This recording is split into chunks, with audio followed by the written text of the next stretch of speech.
J'évite de lui mettre plusieurs couches de vêtements en fait parce que ça favorise la transpiration et les démangeaisons. Et en été, comme elle est découverte souvent avec un petit body, une petite robe, j'ai tendance à lui mettre un petit bandana autour du pli du coude parce que c'est l'endroit sur lequel elle a ses démangeaisons. J'utilise pas d'adoucissant parce qu'il y a du parfum, il y a des produits sources d'allergènes. Je viens juste d'acheter un oreiller anti-acarien parce que j'en avais acheté pour moi et que j'ai vu que c'était top en fait, ne serait-ce que pour moi et du coup je me suis dit que ça serait bien pour elle aussi. J'ai acheté en fait 2 doudous supplémentaires pour la crèche. J'en ai un donc qui est à la maison tout le temps, le principal, et sinon j'en ai 2 que j'apporte à la crèche et que j'interchange en fait d'une semaine à l'autre. Je récupère pour pouvoir le mettre à laver à la machine. Je mets toujours du coton l'hiver parce que tous les vêtements que je mets par-dessus en général grattent ou alors sont en laine.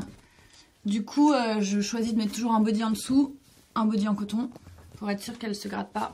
L'été, je lui mets des vêtements amples, ça évite qu'elle transpire trop, parce qu'en général, quand elle transpire, ça la démange plus que quand que l'hiver. Je coupe aussi les étiquettes de ses vêtements pour pas que ça la gêne, pour pas que ça la gratte dans le dos. Pour la literie de la chambre d'Hortense, on a acheté un matelas anti-acarien.